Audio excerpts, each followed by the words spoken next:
बाँकी भाग हाम्रो आदरणीय पास्टर युजु गुरुङलाई म दिनेछु। उहाँलाई स्वागत भन्छु यहाँको लागि।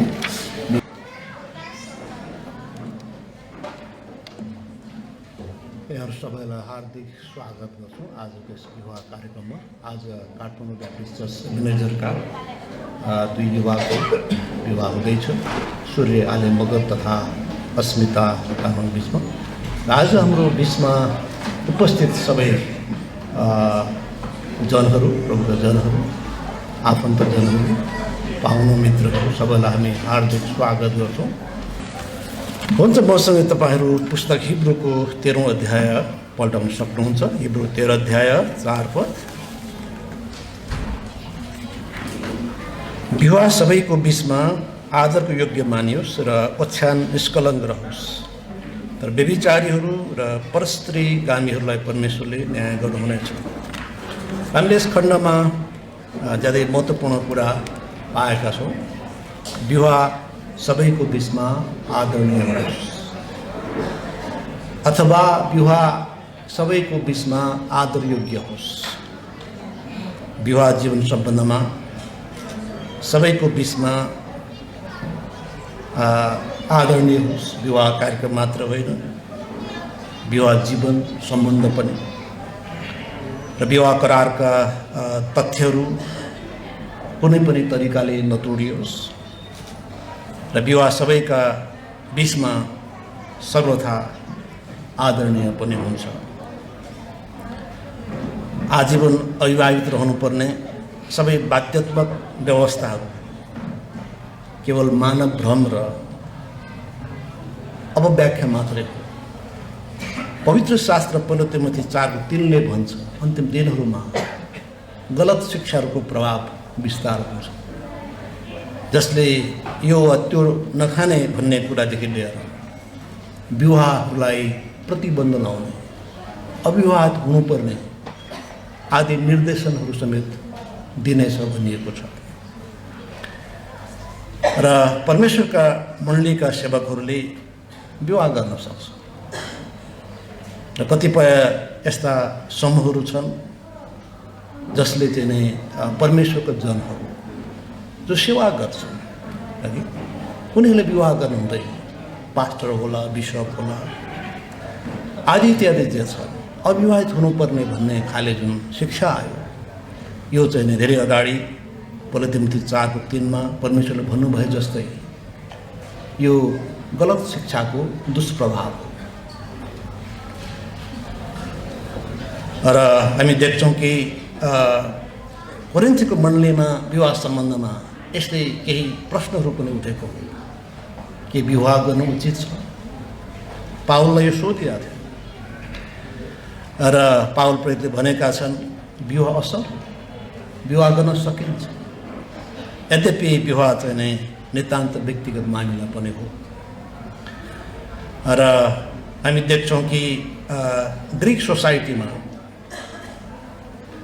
यस्ता दार्शनिकहरूको प्रभाव परेको थियो, लाइकर्गस, थेलेस, सोक्रेटस आदि यस्ता दार्शनिकहरूले विवाह चाहिँ दुःखदायी हुन्छ, विवाह नगर्नु राम्रो हो भनेर भनेका थिए, है। र महिलाहरूको हठी आवेग, दुःख दिने जस्ता स्वभावको कारणले विवाहमा प्रवेश गर्नु बुद्धिमानी होइन भनेका थिए। यसको प्रभाव चाहिँ तात्कालीन ग्रिक संसारमा परेको थियो र चर्चहरूमा पनि परेको कि विवाह गर्न उचित छ, कतिको ठिक हो स्त्रीहरूलाई छुनु, विवाह गर्नु। र पावल प्रेरितले यसबारे प्रश्न गरी भनेका छन्, निश्चित रूपमा विवाहले अविवाहिता ल्याउँछ अथवा समस्याहरूको चाहिँ वृद्धि त निश्चित रूपमा हुन्छ, तैपनि विवाह राम्रो हो। यसरी पावल प्रेरित स्पष्ट रूपमा त्यो भनेका छन्। यसरी तात्कालीन संसारमा यहुदी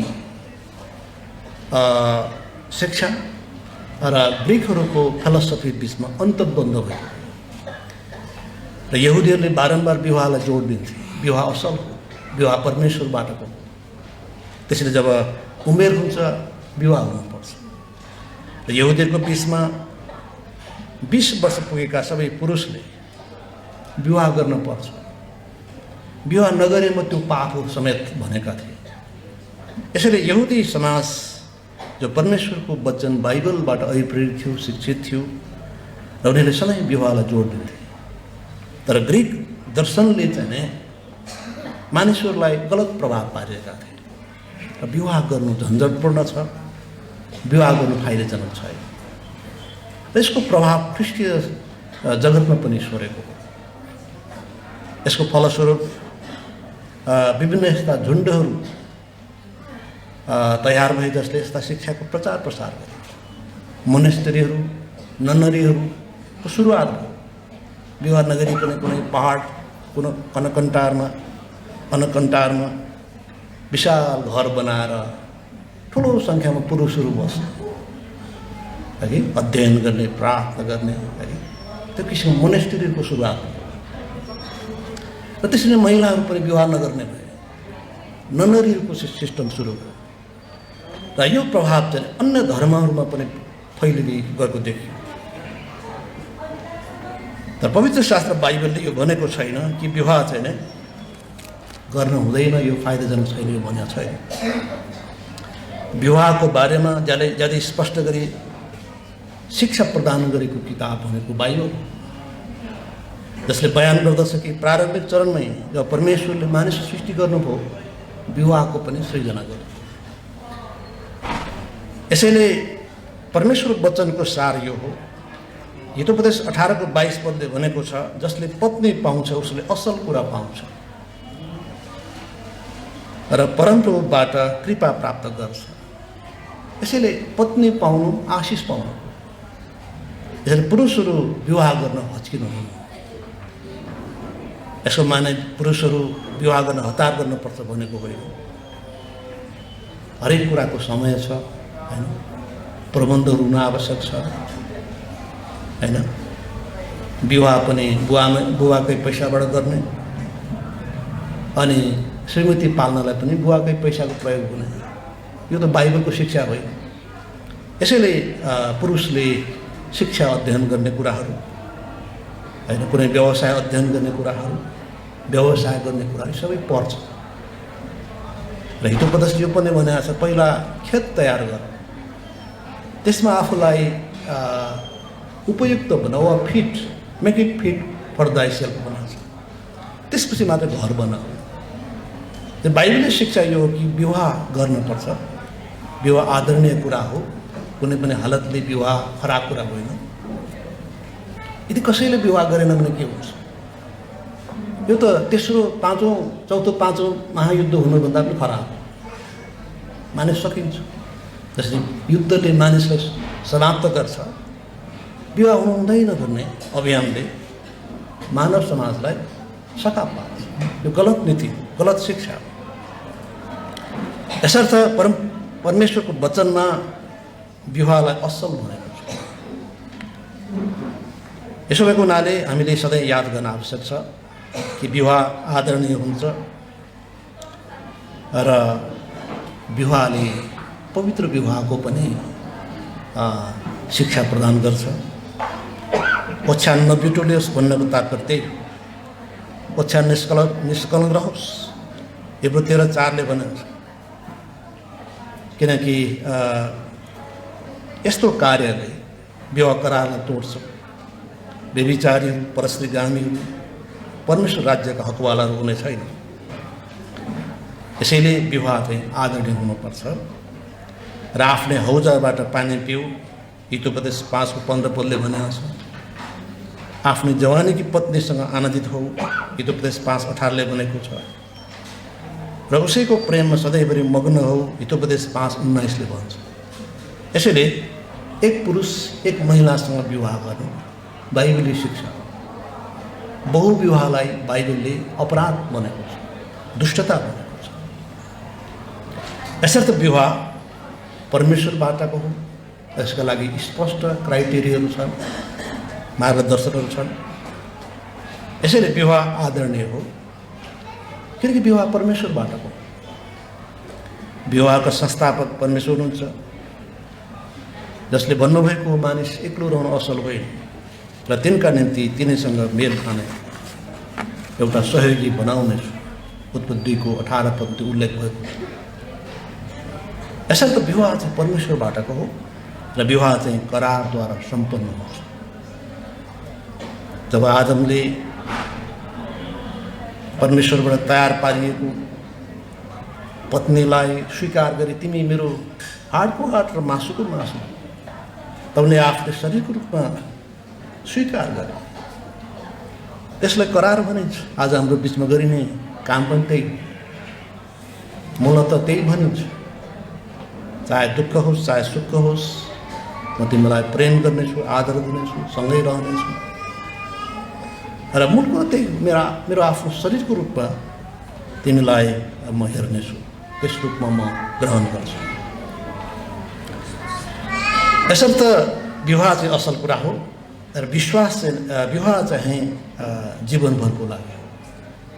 कि जीवन साथी भनेको छ मलाकी 2:14 पदले, तर उता तिम्रै जीवन साथी परमेश्वरले हामीलाई कति सुन्दर शिक्षा दिनु, हाम्रा पुस्तालाई, हाम्रा पछिल्ला पुस्ताहरूको लागि, हाम्रा सबै युवाहरूको लागि, कि विवाह एक पुरुषले एउटा महिलासँग, एउटा स्त्रीसँग गर्दछ र त्यो जीवनभरका लागि हो। र मलाकी 2:14 पदले त्यो तिनी तिम्रै वाचकी पत्नी हो भनेको छ। यसरी हामी वाचाद्वारा अनुबन्धित हुन्छौँ, विवाहमा वाचाद्वारा करारद्वारा अनुबन्धित हुन्छौँ र यस वाचालाई कसैले तोड्नु मिल्दैन। यसर्थ विवाह बन्धन अत्यन्त सुन्दर हो। यो सुरक्षाका लागि पनि महत्त्वपूर्ण परमेश्वरबाट प्रबन्ध हो है कि श्रीमतीमा श्रीमानले पूर्ण भरोसा राख्न सक्छ र श्रीमतीले श्रीमान, यो सुरक्षाको पनि सुन्दर अवस्था हो। यसकारणले विवाहद्वारा दुईलाई एक बनाइन्छ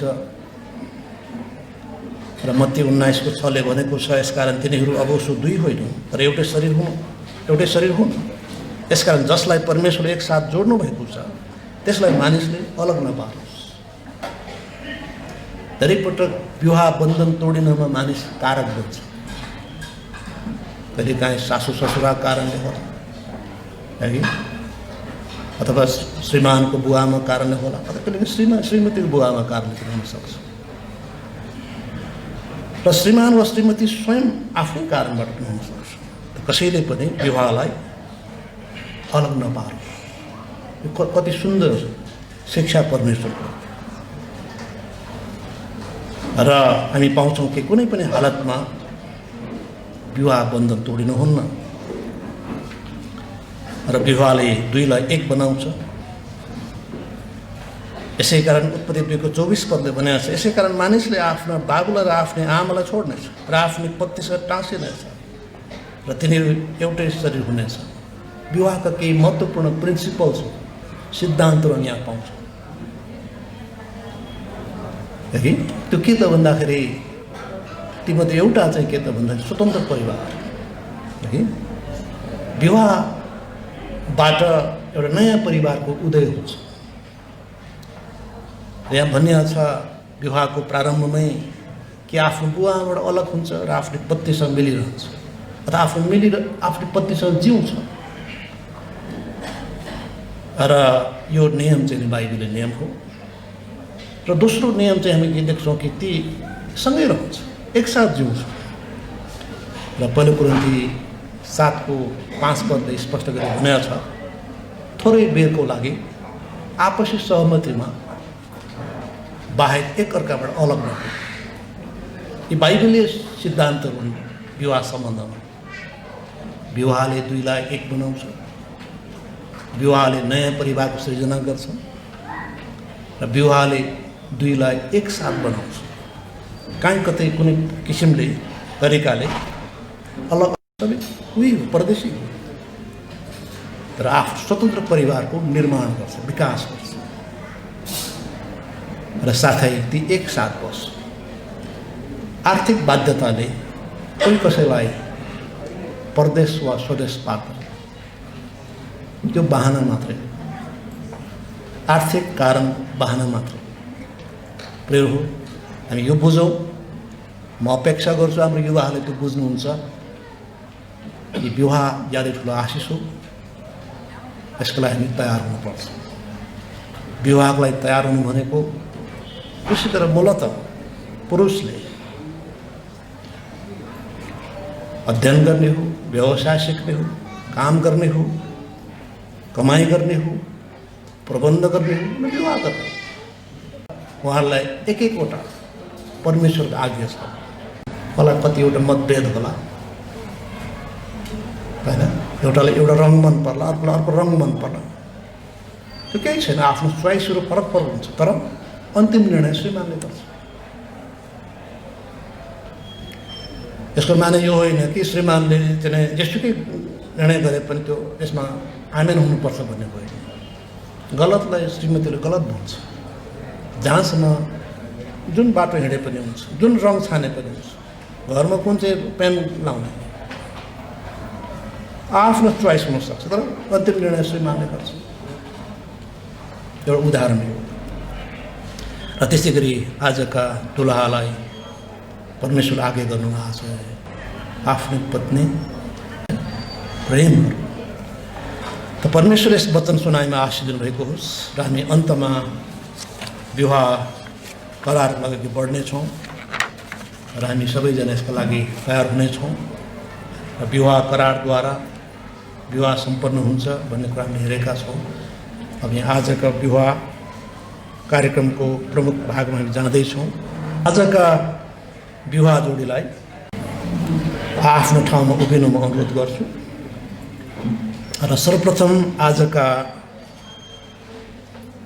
विवाह पुरुषले आफ्नो विवाह करार बाँध्नुहुनेछ। मसँगै दोहोऱ्याउँदै हाम्रा सर्वोच्च परमेश्वरको इच्छा र अगुवाई भए बमोजिम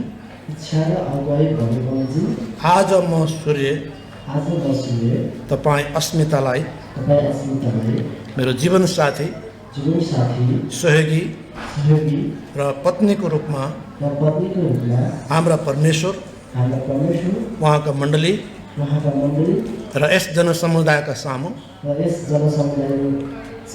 स्वेच्छाले र खुसी साथ स्वीकार गर्दछु। सुख दुःखमा स्वस्थ अस्वस्थ अवस्थामा धनी गरिबी अवस्थामा वा जीवनको जुनसुकै अवस्थामा म तपाईँलाई प्रेम गर्नेछु, आदर गर्नेछु, साथ दिनेछु। म तपाईँप्रतिको आफ्नो पति जिम्मेवार पुरा गर्नेछु। हाम्रो सर्वोच्च परमेश्वर र उहाँको मण्डली र यस सभा सामु हाम्रा प्रभु र मुक्तिदाता यीशु ख्रीष्टको नाममा तपाईँसँग म यो विवाह करार बाँध्दछु। हुन्छ, यसरी नै आजका दुलैले मसँगै दोहोऱ्याउँदै आफ्नो विवाह करार बाँध्नुहुनेछ। हाम्रा सर्वोच्च परमेश्वरको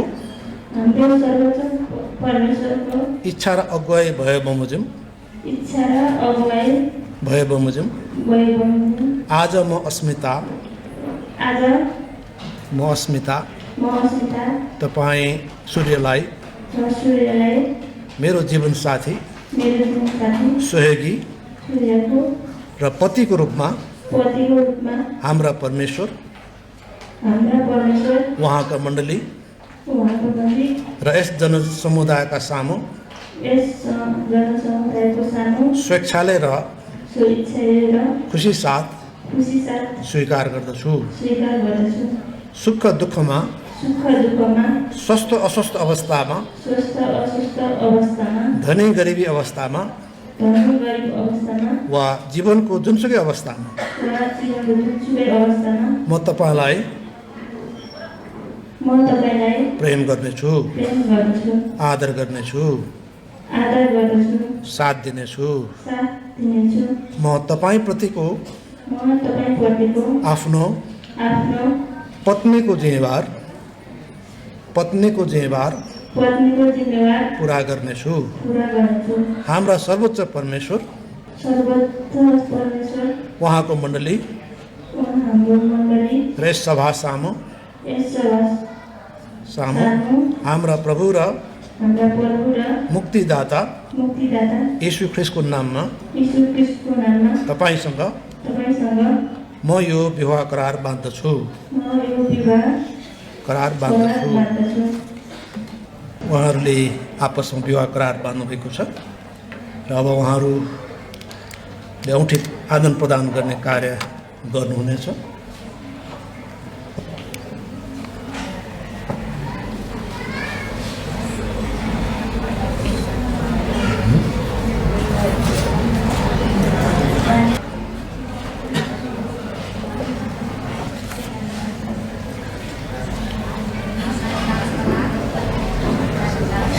तपाईहरूले एक अर्कामा विवाह करार बाँध्नुभएको छ।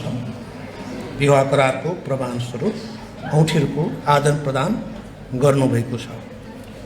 यी सबैको साक्षी हाम्रा परमेश्वर उहाँको मण्डली र यस सभा रहेकोले म उहाँको एक मण्डलीको पास्टरको हैसियतमा तपाईँहरू पति पत्नी भएको घोषणा गर्दछु। परमेश्वरले यस पवित्र एकतामा प्रशस्त आशिष दिउन्। यसै कारण तिनीहरू अब उसो दुई होइनन् तर एउटै शरीर हुन्। यसकारण जसलाई परमेश्वर एकसाथ जोड्नु भएको छ त्यसलाई मानिसले अलग नपारोस्। मत्ती 19:6।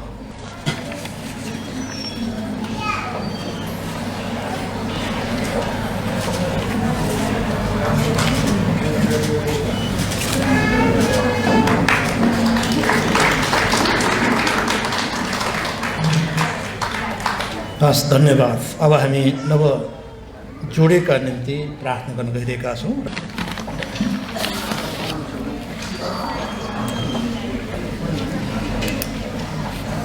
हुन्छ, अब उहाँहरूलाई हामी एउटा विवाह प्रमाणपत्र प्रदान गरौँ।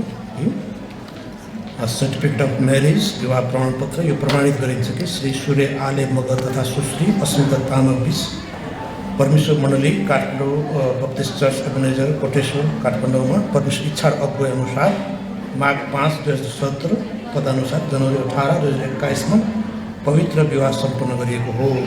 हुन्छ, हामी यस प्रमाणपत्र उहाँलाई प्रदान गर्दछौँ।